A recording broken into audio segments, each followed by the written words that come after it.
Vates, Mames streben, sehr Kinder euch zu geben, weil das ist die größte Freude bei sie.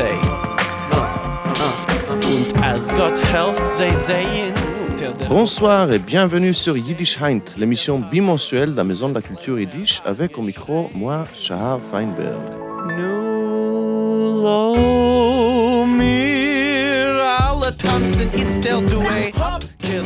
Cette semaine, on suit le Träumtheater dans sa production de Jacob Jacobson, la pièce d'Aaron Zeitling. Vous vous souviendrez de notre émission de l'an passé, où on s'est rendu dans les coulisses de la troupe, qui répétait la pièce depuis déjà 2 ans. Presque une année plus tard, et nous voilà avec, enfin, la représentation de leur travail. 5 fois, à la mi-octobre 2021, devant des salles complètes du théâtre de l'Opprimé à Paris. Voici donc une émission derrière les coulisses, dans la salle, dans la rue, mais surtout en compagnie du Träumtheater. Bonne écoute et bon spectacle.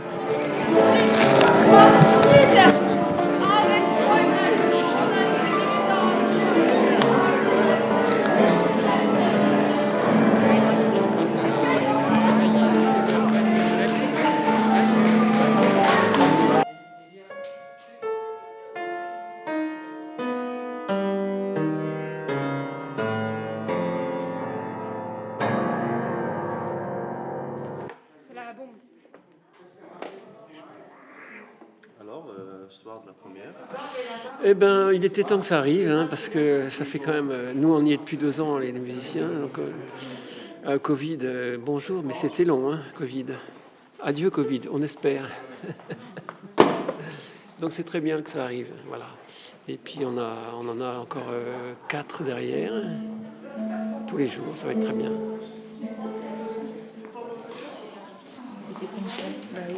Tout d'un, mais c'est... La prochaine fois. Mais ça a été long. Moi, j'ai eu des appels tout l'après-midi, comme je dis. Et oui, si les gens ne se prennent pas l'avance, ils doivent savoir que le Träumtheater joue à bureau complet. Et qui est ce Jacob Jacobson? C'est un businessman américain de New York. C'est le roi du bouton de culotte de New York. Ouais. C'est un pacifiste. Lui, il ne veut pas faire la guerre. La guerre, c'est mauvais et ça détruira tout. Ça détruira peut-être même toute l'humanité. Et qu'est-ce que deviendra ce Jacob Jacobson? Jacobson sera le seul survivant de cette guerre mondiale que Aaron Zeitling avait déjà prévue en 1930 entre l'Angleterre et l'URSS. C'est le seul. Tous les autres périront, même sa femme, Lucy Jacobson, la femme infidèle, la cantatrice du Metropolitan Opera de New York. Son pilote aussi, avec qui elle trompait, Jacobson, mourra aussi. Mais ils se retrouveront au Jardin d'Éden, non? Est-ce que Jacobson se retrouvera au Jardin d'Éden pour devenir Adam? On ne sait pas. Et Lucy Jacobson, que deviendra-t-elle? C'est la surprise.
Même les noms, tous les noms.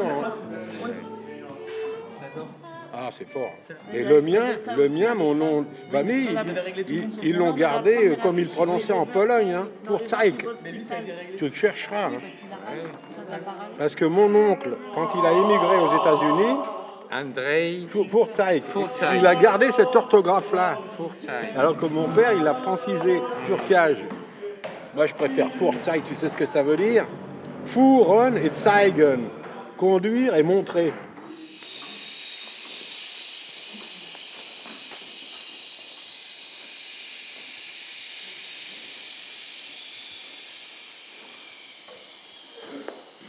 On va passer un pas d'un à l'autre. Mais ce qui compte, c'est la qualité du pas. Ça doit être un pas envoyé, charismatique, clair, engagé. Pas un pas, mais un pas. Pas. Pas. Pas. Ba. Ba. Ba. Ba. On corrige en faisant. On nettoie en continuant. On ne s'excuse jamais. Chaque erreur, c'est une note du compositeur.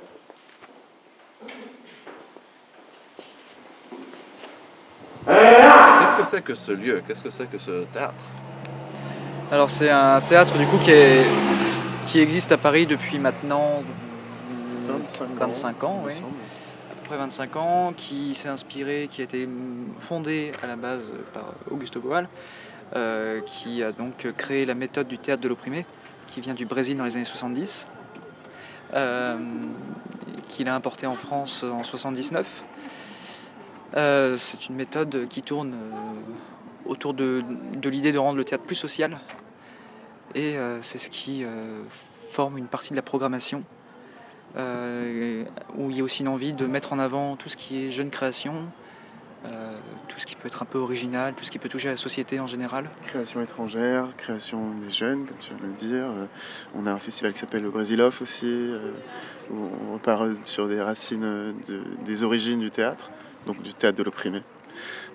Voilà, c'est un théâtre qui est très beau, très sympathique, avec une équipe jeune et souriante. Et voilà. Surtout, en fait, ce qu'on organise le plus, c'est des théâtres forums qu'on fait dans des entreprises, des prisons, des hôpitaux, des écoles. Toutes les semaines, il y a plusieurs théâtres forums qui se jouent par notre compagnie. Dans toute la France. Toute la France. Voilà, nos comédiens sont envoyés partout en France ou et parfois à l'international. À l'international, effectivement. Et voilà. Mais c'est aussi un théâtre d'accueil, de compagnie. Beaucoup, toutes les semaines, du mercredi au dimanche, des compagnies viennent et sont hébergées par le théâtre pour jouer leurs créations ou des créations reprises. Voilà. Et vous savez si c'est la première fois que vous avez une création en yiddish? Il me semble. Il me semble que oui. Il me semble, oui. Il me semble que c'était prévu. Alors c'était prévu pour l'année dernière, mais il me semble que c'est la première fois qu'on a une création en yiddish. Oui. Lucie, elle est là. Oui, je disais que ce lieu me faisait penser à mon théâtre préféré, qui est les Bouffes du Nord. Une espèce de magie, avec la pierre et tout, et on est envoûté dès qu'on est là déjà. Et entre la harpe et le spectacle, qui n'en est qu'aux répétitions, je trouve qu'il y a une ambiance très magique. Non, pas d'interview maintenant. Il faut travailler. Lumière, musique.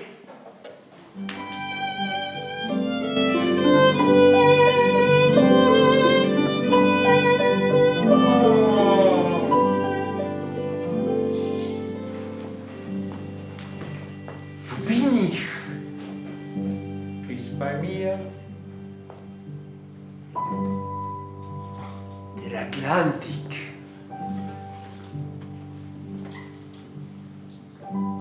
Besingt meine Geister. Eile Wassersinger kennen. Wo sind sie euch in der Mitte? Eile Angestellte, die Wasserherren. Sei singen, sei singen, sei singen. Und wollen sich der Jam nicht gewiegt, wollten sich Stern nicht bewegt. Zij zingen, zij zingen, zij zingen. Wollten sich Sterne nicht bewegt. Oi Basoi, ist das wirklich eine kolossale Unternehmung? Gesang ist der Unebenheit in der Sof. Gesang ist Ewigkeit. Ewigkeit. All right. Euer Wasserkonservatorium gefällt mir. Ich nehme es Gesang Factory. Chaque fois qu'il y a cette bruit, il vient exactement du milieu de la scène où vous réagissez à ça, vous baissez un peu. Il faut voir le peur que vous avez de ce bruit. Herr, ich ruhe! Jetzt hat die Rahmen herrscht halten! Ich ruhe zwischen halten Russland und England! Weltkrieg Nummer 2! C'est très clair. La question de Dieu dans la pièce est écrite, et la réponse est écrite très très claire. Dieu ne veut rien avoir avec ce monde. Ça veut dire pas qu'il n'y a pas Dieu. Ça veut dire pas que Dieu n'existe pas. C'est pas du tout une pièce athée, et c'est pas du tout un écrivain athée. C'est un écrivain très religieux, très mystique. Oui, mais voilà, tu le sais. Est-ce que ça ressort dans le... Je crois que même un écrivain très religieux et très croyant peut tout à fait imaginer, comme artiste, une situation où Dieu ne veut plus, c'est-à-dire après déluge, deuxième déluge, voilà, il ne veut plus voir la troisième déluge. Il lui est plus intéressé par ça. On peut même dire que voilà, la représentation de Dieu dans une pièce comme ça, cela serait quelque chose de blasphématoire, parce que tu ne peux pas. C'est pour ça aussi que voilà, il y a le voix de Jean, spectateur, mais il parle de Dieu. C'est pas Dieu. Hein? On peut pas représenter Dieu. C'est-à-dire, voilà, on peut, mais pas nous et pas Zeitlin. Dieu, je ne pense, parle jamais chez Zeitlin. Il faut demander à Hitler.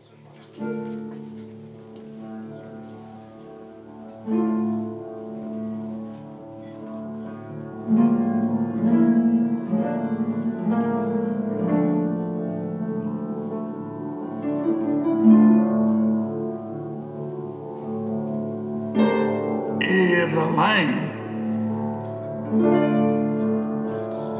Gott heißt es. Hat sein Weltuntergang sich kategorisch abgesucht, von welches es wartet die Experimente.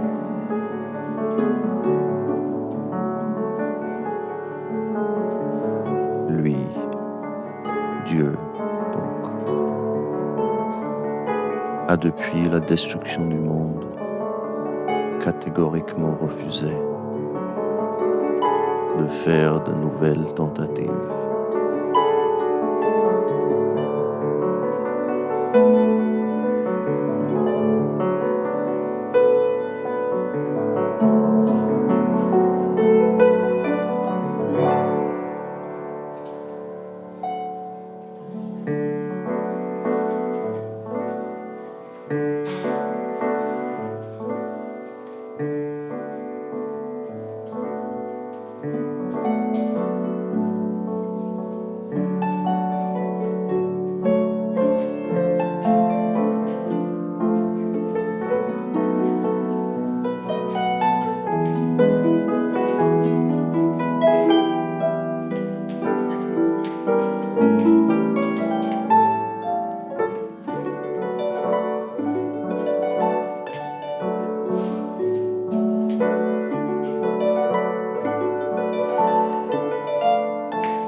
À la porte de l'entrée de la salle. Pour ceux qui ne connaissent pas le théâtre opprimé, c'est pas du tout là. Voilà, petite feinte. Donc je vous invite à prendre la porte qui est juste là et à avancer à votre gauche. Il y a déjà des gens qui sont en train de faire la queue. Donc voilà. Vous restez avec moi. Et voilà. Je trouve que la seule vraiment le plus important, c'est de nous amuser. Je veux dire pas pour nous. Bien sûr, c'est bien de nous amuser pour nous. Mais je veux dire pour le spectacle. Il faut nous amuser parce que pendant toute la pièce, il y a pas mal de moments où le public peut rire. Pas mal de blagues, pas mal de moments de... Voilà, moments fous et plein de comédie. Et si on va s'amuser, on va jouer, si on va être dans cette ambiance amusée, le public va nous rejoindre sur cet amusement. Ouais. On va avoir pas seulement quelque chose que nous avons préparé et nous montrons ça, mais on va partager un moment avec le public. C'est une sorte de magie qui se fait ou que se fait pas. Alors, pour augmenter les chances que ça se fait, il faut s'amuser. Il faut vraiment, tout d'abord, trouver le joie. Deuxième chose, j'aurais dit dans l'ordre de l'importance, cet amusement reste, mais quand on n'est pas sur scène, quand on est dans les coulisses, dans les couloirs, il faut devenir une sorte de 007, c'est-à-dire James Bond. On devient technique, on devient stratégique, tactique. On pense, est-ce que je fais du bruit quand je marche? Est-ce que je suis là où une autre personne doit passer? Est-ce que je ne vais pas rater mon cue? Voilà. Essayez au maximum de garder le professionnalisme et cet esprit stratégique solidaire qu'on n'est pas en lumière et qu'on joue l'amusement, la joie, le jeu. C'est difficile, c'est deux choses qui sont très différentes. Oui, d'accord, il faut vraiment les réserver. Le poulailler a de place. Attends, une seconde. C'est pas grave, allez-y.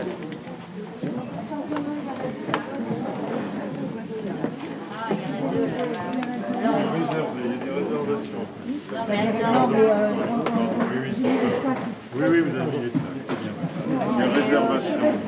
Je vais rester ici. Et Charles veut partager avec nous une coutume du Troisième Théâtre qui date de 20 ans. Non, Charlotte. Allez, Charles, explique-nous. Alors, on se donne la main, et puis, et là, ça correspond à ce que tout à l'heure on disait. Je te donne le coude. On est un pion, on est un élément, mais on est tous ensemble. On est un, on est soi-même, mais avec un ensemble. C'est tous comme de la devise, pour tous, tous pour un. Et donc, on va, à un moment donné, on va se taire complètement et on va se mettre à l'intérieur de soi-même et à la fois donner des énergies aux voisins et prendre de l'autre. Voilà, c'est un échange qu'on doit vraiment ressentir pour être ce groupe. On est un. Voilà. L'énergie doit passer par les mains. On ferme les yeux et on descend, si on peut, au fond de soi. Pour tous, et tous pour un. Un pour tous pour un, faut le dire tout le monde. Voilà, ça. 25 jours.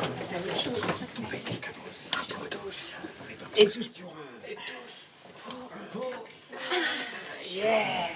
Bravo, on a super bien joué. Trop tard, alors j'ai terminé. Ok. Il fallait me dire. On savait pas où t'étais. Pendant que les dernières personnes reçoivent le programme, bienvenue auprès de l'opprimé. On est ravis de s'accueillir, aussi nombreux que ça. Pour information, d'après les règles qui ont changé et encore changé et rechangé par rapport à la Covid.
Chaque fois, j'ai l'impression que ça va pas. Moi, chaque fois, j'ai l'impression que c'est la meilleure. Pour moi, ce soir, c'était la meilleure. Mais tout le monde a parlé tellement lent. Non, mais ils ont pris le temps. Moi, j'ai fait aucune erreur de lumière. Enfin, Jacques, c'est bon. Jacobson, il est mort qu'une fois.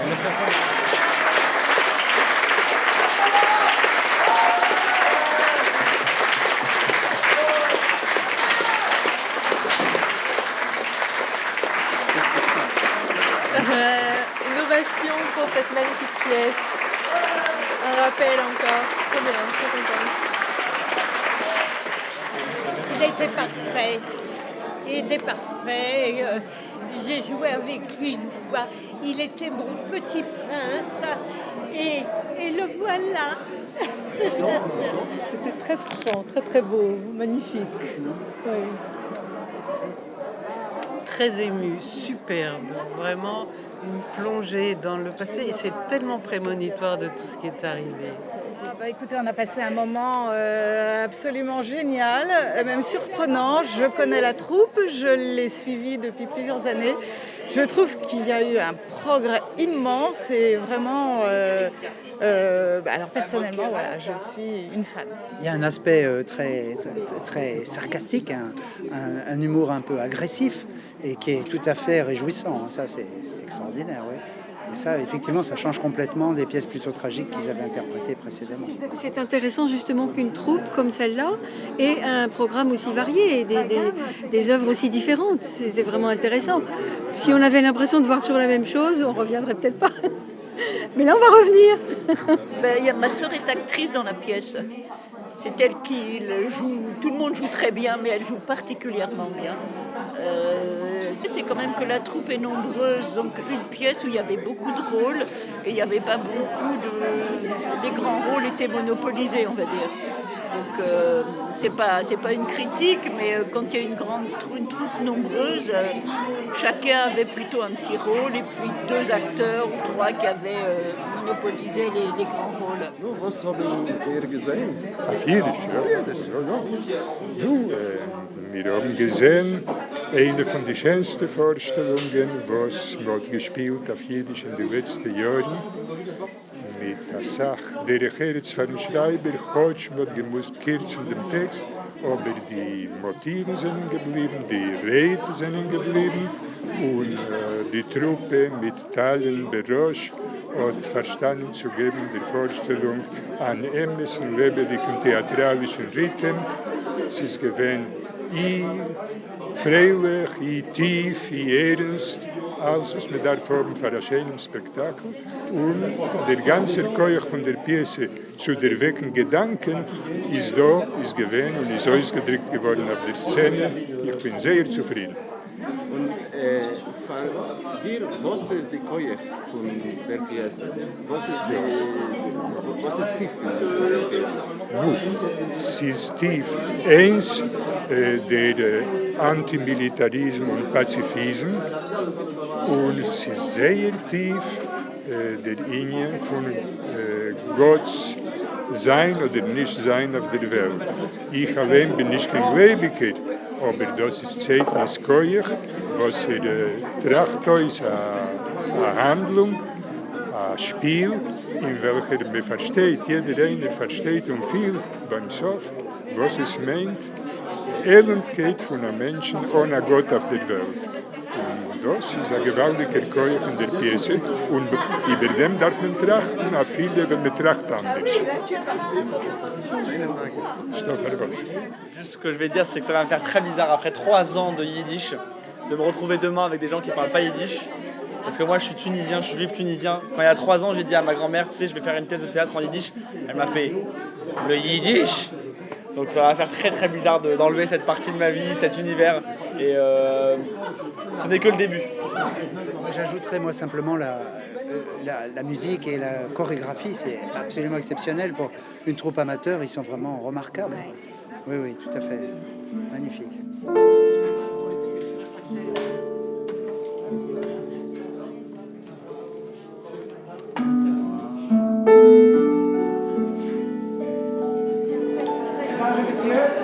On va faire la visite plus tard, les gens sont restés pour le bord de plateau. Alors si vous ne pouvez pas rester, merci de sortir. Et si vous voulez rester, merci de... Alors il y a un monsieur par ici qui avait dit... Monsieur. Je demandais de quand datait la pièce et si elle a déjà été montée avant vous. La pièce n'a été pas montée et pendant la vie de l'auteur, Aaron Zeitlin, mais elle a été montée pour la première fois à Londres, si je ne me trompe pas, en 2002, par Heidelberg, voilà, la mise en scène d'une grande yiddishiste qui habite à Oxford, mais qui enseigne à Londres. Et deux fois, dans des versions beaucoup plus raccourcies en français, et ici à Paris. Et voilà, aussi les années 2000. Oui, madame, vous parlez tous le yiddish, c'est politique. Nous parlons tous le yiddish. Et si vous voulez l'apprendre, nous avons quelque chose pour vous. Est-ce que c'est une proposition de changer la langue? C'est une curiosité. Ah, vous voulez savoir si les comédiens jouent... Non, c'est parce que, bon, d'abord, je parle un peu yiddish, mais donc il y avait les sous-titres. Mais je me pose la question, parce que vous êtes divers, comment vous pouvez... Il y a différents yiddish, donc ça m'interpelle un petit peu. Alors la décision qui a été déjà prise il y a beaucoup d'années par la troupe de Traumtheater, c'est la démocratie. Chacun parle à son accent. Moi, j'ai pris mon yiddish à l'âge adulte, alors je parle le klal yiddish, je dis gut. Monsieur, directeur de la troupe, Michel Fischbein, il dit Git. Mais quand je suis le seigneur des eaux, quand je suis l'ambassadeur soviétique, je dis gut. Voilà. Pourquoi vous avez choisi cette pièce? Qu'est-ce qui vous a intéressé? Pourquoi ce choix? Alors, la question était pourquoi la pièce a été choisie. Et l'impulsion, on peut dire la découverte ou la redécouverte de cette pièce à Paris, et on peut inclure aussi cette mise en scène magnifique à Londres de 2002, a été sur l'impulsion de Yitzhak Niboski qui est parmi nous aujourd'hui. Ouais.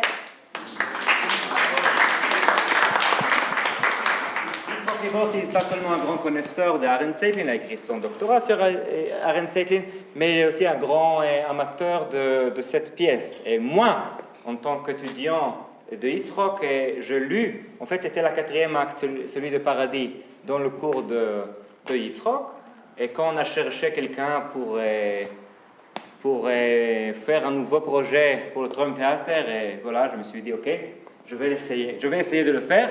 Pour moi, c'était évident que ce sera Jacob Jacobson, parce que voilà, c'est délirant, et j'adore, c'est aussi hyper pertinent. J'espère que vous avez aussi le même sentiment, très, très pertinent et à nos temps. Alors, je ne sais pas si je suis complètement à côté de la plaque. Le suicide final ne m'a pas surprise parce que la plongée dans les eaux, moi je l'ai vécu comme un suicide de Jacob Jacobson, qui est déjà un premier suicide. Ce n'est pas un homme vivant qui est là. Oui. C'est une sorte de chute successive. Absolument, c'est une mise en acte visible de quelque chose qui est... Il se jette à l'eau, il se suicide. C'est une lecture possible, je vous avoue que moi, ça me semblait évident. Il était désespéré. Oui, on peut le présenter. Voilà, en tout cas, une espèce si j'ai pu faire...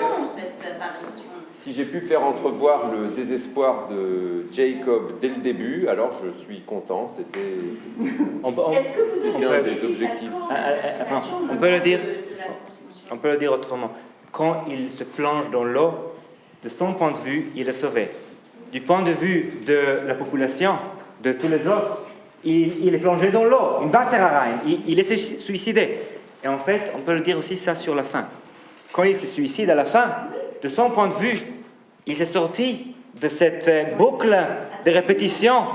Mais pour le reste, voilà, il s'est suicidé. Alors voilà, c'est les deux côtés, c'est les deux. Ok, voilà, on va laisser... Oui. Oui, je voulais poser une question. D'abord, dire combien j'avais apprécié la partition musicale. Oh. Ah oui.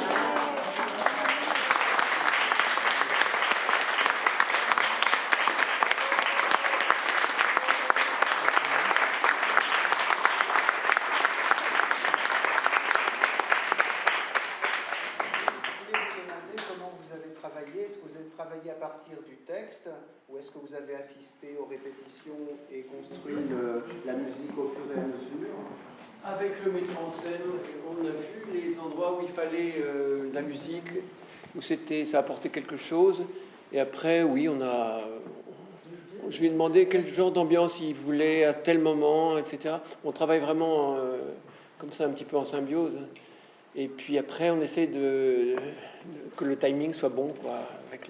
Donc on coupe un peu, on s'adapte. Ça a été presque une écriture de plateau aussi, point de vue musical, puisqu'on compte des répétitions aussi. Oui, c'est vrai qu'il apparaît des choses dans le travail, forcément. On voit que là, il y a un truc en trop ou en pas assez, ou voilà. Nicolas est très modeste parce qu'il est venu un jour avec les partitions déjà complètes après avoir lu le texte et c'était tellement magnifique que c'est moi j'ai adapté énormément la pièce pour accompagner la musique. La musique c'est peut-être la vraie création de cette pièce. C'est mutuel, enfin ça se fait au cours du temps et parce qu'on s'aime bien. Oui.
Parce que je me souviens que tu m'avais dit qu'au départ, c'était très difficile de rentrer dedans et qu'il fallait jouer cette pièce pour la comprendre. Moi, ce que je peux dire, je peux parler des deux personnages que je joue.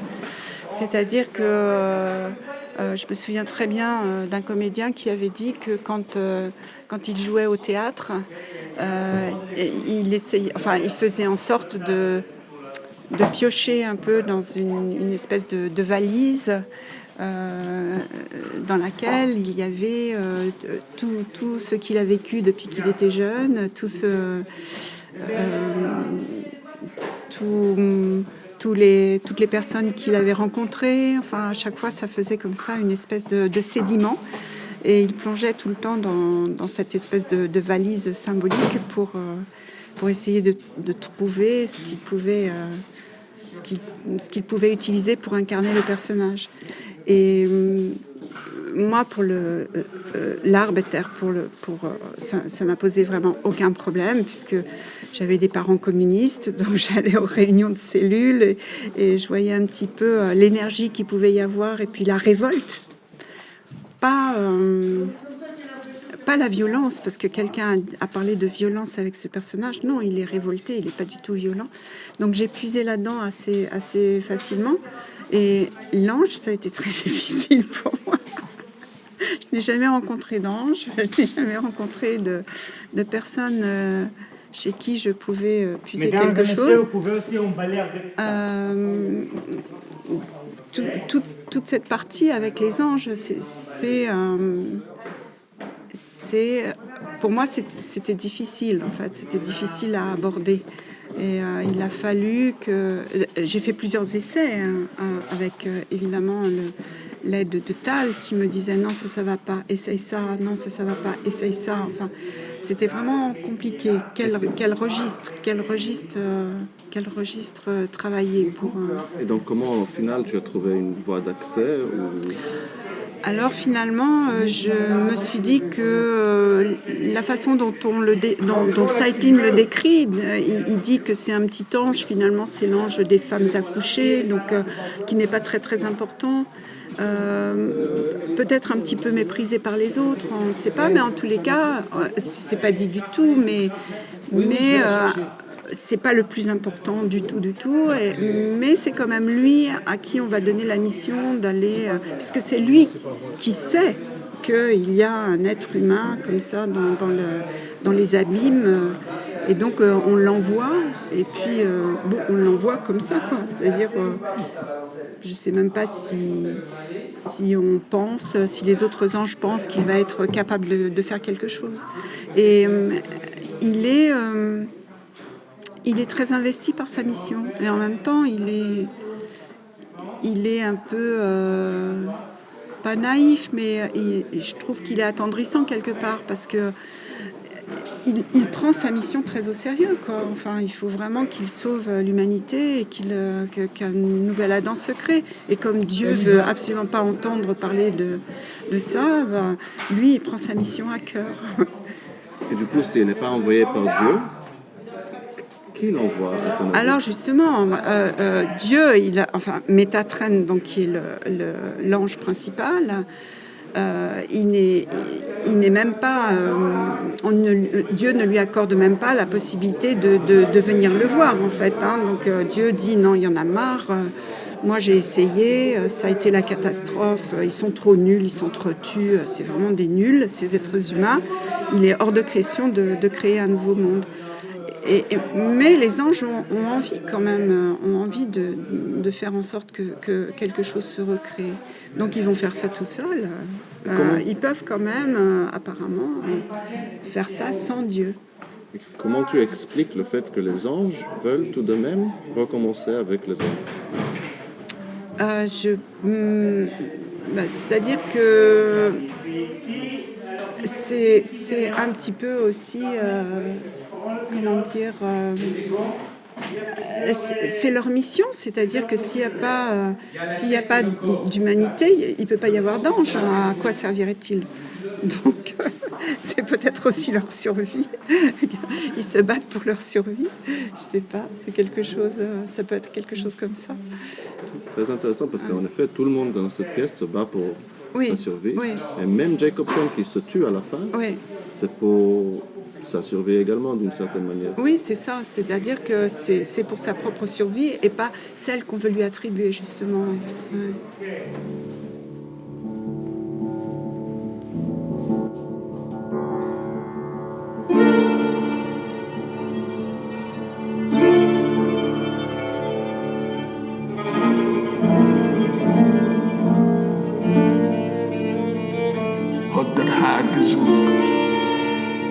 Mehr schaffe ich nicht als solche Beschäftigten nicht.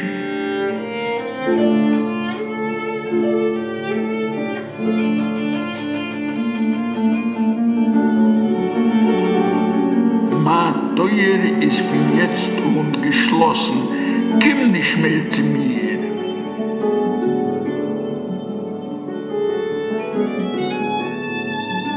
Le Seigneur dit alors, jamais plus je ne créerai de telles créatures.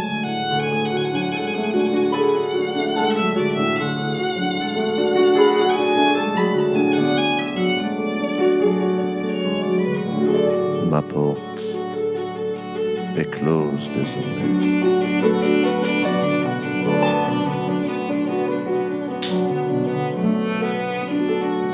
Ne viens plus me voir.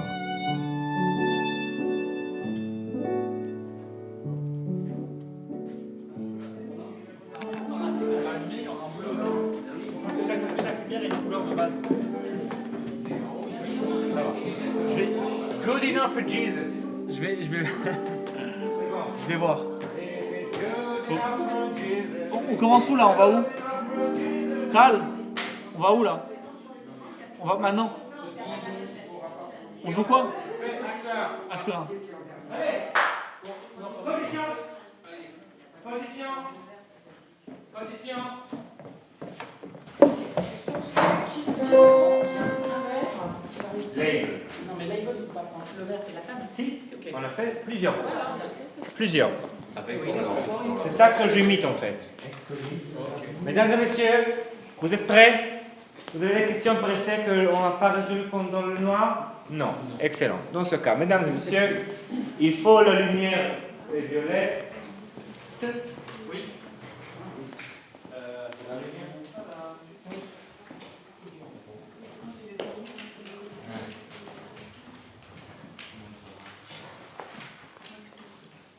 Mensch!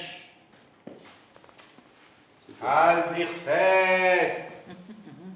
Halt sich fest! Atazoi, wir fliegen nach hinten. Goodbye, Menschen! Goodbye! Seid! Er ist verschwunden. J'avais dit Betty, mais c'est toi qui vas me dire. Et j'ai même... Et même Leibele, il avait son truc la dernière fois. Tu aides à Leibele. Alors tu aides, une fois... Non, en général, il n'a pas besoin quand même. Une fois que tu finis, tu fais comme ça. Ouais. Ok, je vous demande, quand vous partez comme ça dans la loge, je vous prie de ne pas regarder le public. Ça attire. Si par exemple vous faites un peu de bruit et vous regardez le public, ça fait un focus. Je ne veux pas. Alors quand vous partez incognito, complètement inaperçu. C'est clair? Par contre, monsieur, goodbye Menschen, goodbye, discours adressé. Tu ne le dis pas à la lumière de sortie de secours. Tu dis goodbye Menschen, goodbye, j'ai essayé de vous sauver et vous n'avez pas suivi mes conseils. Jacob Jacobson du Träumtheater. J'espère que vous suivrez au moins un conseil, et cela d'aller assister à cette pièce la prochaine fois qu'elle joue, Imir Zachem, ici, ailleurs en Europe, ou ailleurs dans le monde. Merci d'avoir été avec nous ce soir à écouter Yiddish Heint. Je vous souhaite une bonne nuit et à bientôt. Alle tanzen, it's still do a hop, kille a freilach, kille nu, ich hop, hop, hop, hop. Das ganze Leben hat der Welt die Bockele. Nu lo mir gehen a tanzen, wie lang es los ich noch. Ai, ai, ai, geht doch das so geht. Lo mir alle tanzen, du in der Rhythm. Ai, ai, ai, geht doch das so geht. Mädel nehmen a Bocher en tanz mit ihm. Nu, lo mir alle tanzen, it's still do a hopkille. A freilach hopkille. Ich hop, hop, hop, hop. Das ganze Leben hat der Welt nie Bockille. Das ganze Leben ist doch nicht mehr wie a Tag.